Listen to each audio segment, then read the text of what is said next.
Ever heard that saying, statistics are everywhere? Mm-hmm. Well, it's true. Yeah. But when you're staring down your first stats class, Oh, yeah. all those formulas Oh, yeah. can feel like a foreign language. Yeah. Today, Mm-hmm. we're tackling a particularly tricky topic from week 5, Yeah. statistical inference. Ah. Think of inference like being a detective. Okay. You have a hunch, Uh-huh. but you need solid evidence to prove it. Right. We use data to back up our claims. Yeah. Or sometimes realize we were totally off base. That's true. And we have the ultimate guide for this deep dive. Okay, cool. GradeGuru's notes on inference. Nice. Let's decode this detective work, shall we? Absolutely. The first thing you encounter in inference is something called hypothesis testing, Right. which sounds way more complicated than it is. Yeah, it does. Yeah, when I hear hypothesis, Okay. I think lab coats and super serious scientists. Well, a hypothesis is really just a statement. Okay. An educated guess you want to investigate. But instead of trying to prove it right away, we actually start by assuming it's wrong. Interesting. That's our null hypothesis. Okay. It's like saying, okay, let's assume nothing special is happening here. So we're playing devil's advocate with our own ideas. Yeah. I kind of like that. Exactly. We're trying to see if the data we have is strong enough to reject that boring null hypothesis. Right. And say, hold on, something interesting IS going on. Yeah, exactly. Okay, I'm starting to see the detective work here. Good. But how do we decide how much evidence is enough to ditch the null hypothesis? That's where the significance level comes in. Okay. Often set at 5%. Okay. It's like setting a bar for how convincing our evidence needs to be. Yep. Okay. The lower we set that bar, the significance level, the more rock solid our data needs to be to reject the null hypothesis. So it's like saying, we're only throwing out this nothing special idea if we're really, really sure. Precisely. And now to actually test our hypothesis, we need the right tools. Right. And that's where the z-test and t-test enter the scene. Okay. Choosing between them can be tricky. Yeah. But it comes down to what you know about the data you're working with. That's right. This is where those formulas start creeping in, right? Yeah. Let's break it down so it doesn't feel like we're back in a math lecture. I hear you. Imagine you're investigating whether students at a certain university are taller than the national average. Okay. If you happen to know the exact height of every student in the country, you've got what we call the population standard deviation. Right.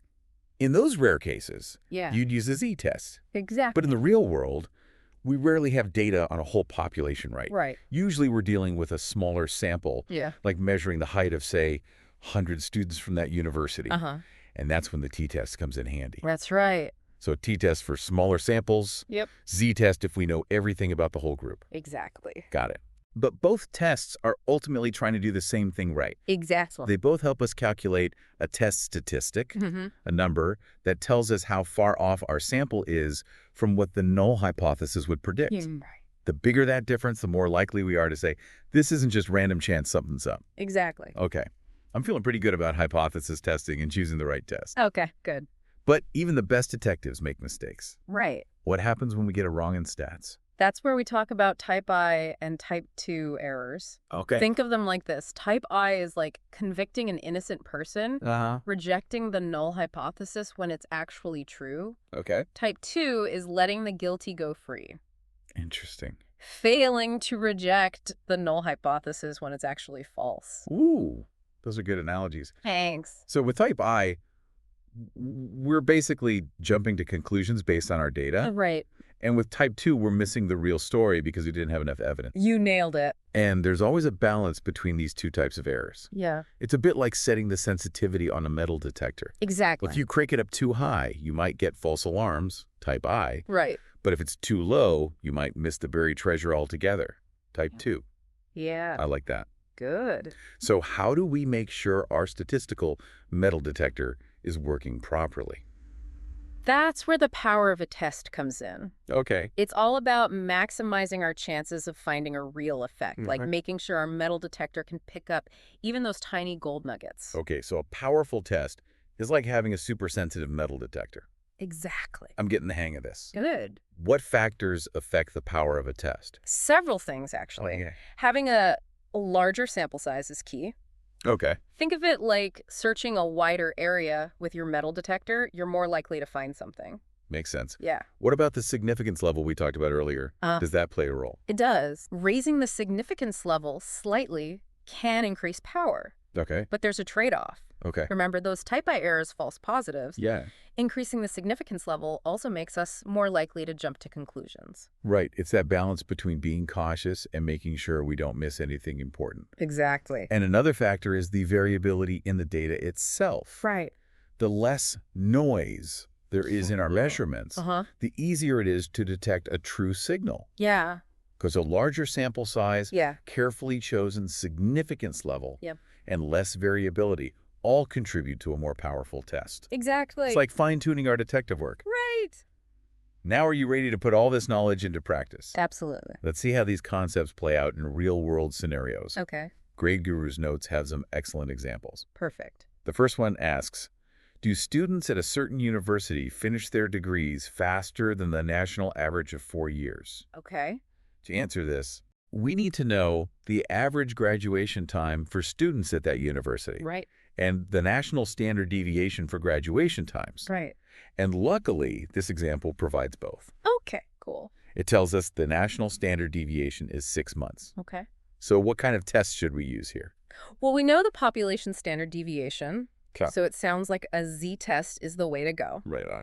The example says we took a sample of 100 students from that university and found their average graduation time was 3.8 years. Okay. That's a bit faster than the national average. Yeah. Is it statistically significant? To figure that out, Yeah. we need to calculate our z-statistic right. Exactly. And when we plug all the numbers into the formula, we get a z-value of 3.33. Okay. Now, we need to compare that z-value to a critical value from the z-table. Right. This is where things can get a bit tricky. Yeah. But essentially, the critical value tells us how extreme our results need to be to reject the null hypothesis. Right. And for this example, with a significance level of 5%, the critical value is -1.96. Okay. Our z-value of -3.33 is much smaller. Yeah. Or more extreme than that. Right. What does that tell us? It means we can confidently reject the null hypothesis. Okay. We have strong evidence that students at this university DO graduate faster than the national average. Case closed. There you go. And that's the power of inference. Yeah. You're not just guessing. Yeah, right. We're using data to back up our conclusions. That's exactly. All right, bring on the next example. Okay. I'm feeling like a statistical detective now. Excellent. This one asks whether a new study method improves students' test scores. Okay. We know the average test score is 70, but we don't know the population standard deviation. Okay, so no population standard deviation. Okay. That means we're into test territory. You got it. Let's say we took a small sample of 25 students who used this new study method and found their average score was 75, Okay. with a sample standard deviation of 5. Plugging those numbers into the t-test formula gives us a t-value of 5. Okay. Now we need to find the critical value to compare it to. And to do that, we need to determine the degrees of freedom, which is just the sample size -1. Right.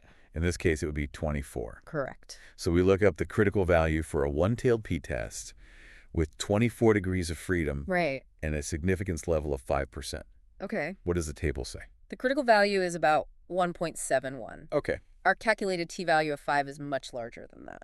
Another win for rejecting the null hypothesis. Yes. Looks like this new study method might actually be onto something. Impressive work, detective. Ready for our final case. Hit me with it. Okay, this last example focuses on those tricky type I and type 2 errors. Okay. Remember the battery manufacturer claiming their batteries last for 500 hours? Oh, yeah, that was a good one. What if a consumer group wants to test that claim? Exactly. Their null hypothesis would be that the manufacturer is telling the truth, and the alternative hypothesis is that they're exaggerating. Right. Now imagine their test results lead them to reject the null hypothesis, Okay. concluding that the batteries don't actually last 500 hours. Right. But what if the manufacturer was telling the truth? That would be a type I error. Right. Right? Like convicting an innocent person based on faulty evidence. Spot on. It would be a blow to the manufacturer's reputation, Right. even though their claim was accurate. Yeah. Okay, so what about a type 2 error in this scenario? In that case, the consumer group's test wouldn't find enough evidence to reject the null hypothesis, Even if the batteries actually had a shorter lifespan, they'd be letting the guilty manufacturer off the hook. So consumers would keep buying those batteries, right, thinking they'll last for 500 hours, but they might be in for a disappointing surprise. Exactly. And the example highlights that if the true average battery life is, say, 490 hours, very close to the claim, a type 2 error is more likely. Why do you think that is? Well, if the true average is only slightly different from the claimed value, it would be harder to detect that difference statistically. Our metal detector might not be sensitive enough to pick up on such a small deviation. That's a great way to put it. Thanks. It highlights why understanding the nuances of these errors is so important. Absolutely. We need to be aware of the limitations of our methods and interpret results carefully. Exactly. This whole discussion about errors makes me realize that statistical inference is more than just crunching numbers. Right. It's about making informed judgments and understanding the potential consequences of getting it wrong. It really makes you appreciate the responsibility that comes with using statistics, doesn't it? Absolutely. It's not just about finding answers. Right. It's about understanding the potential impact of those answers and recognizing that there's always a degree of uncertainty involved. Well said. So for all those first-year students out there, feeling a little overwhelmed by their stats class, I know. what's the key takeaway you'd want them to remember? I'd say the most important thing is to not get lost in the formulas and calculations. Remember that statistical inference is ultimately about using logic and evidence to test ideas and answer real-world questions. I love that. It's about thinking like a detective. Exactly. Piecing together the clues to uncover the truth. Yeah. And as we've seen today, that truth can be found in everything from graduation rates to study methods to battery life claims. Exactly. And once you start thinking this way, you'll see inference everywhere. You'll start questioning claims, evaluating evidence, and forming your own conclusions based on data, rather than just accepting what you hear at face value. It's almost like gaining a superpower. The ability to see through the noise and get to the heart of the matter. I like that analogy. And the best part is, anyone can develop this superpower. Absolutely. You don't need to be a math whiz or a statistics guru to start thinking critically and asking the right questions. Exactly. Well, thanks to GradeGuru and their awesome notes. I think we've cracked the code on inference today. I think so too. We've gone from feeling intimidated by those formulas to actually understanding the logic behind hypothesis testing, z-tests, and even those tricky error types. It's been a fascinating journey, hasn't it? It has. And remember, this is just the beginning. The more you explore the world of statistics, the more you'll discover its power and beauty. So as we wrap up this deep dive, I want to leave our listeners with one final thought. Think about a claim you'd like to investigate, something you're curious about, something you've always wondered if there's evidence to support. Maybe it's about the effectiveness of different workout routines, or whether listening to certain types of music really does boost concentration. Whatever it is, think about the data you'd need to gather and the type of statistical test you'd use to analyze it.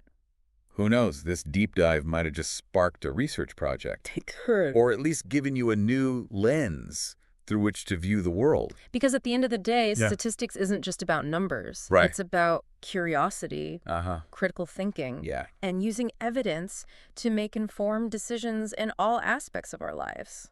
Well said. So keep asking those questions. Keep testing those hypotheses, and keep diving deep into the fascinating world of data. Exactly. We'll catch you on the next deep dive.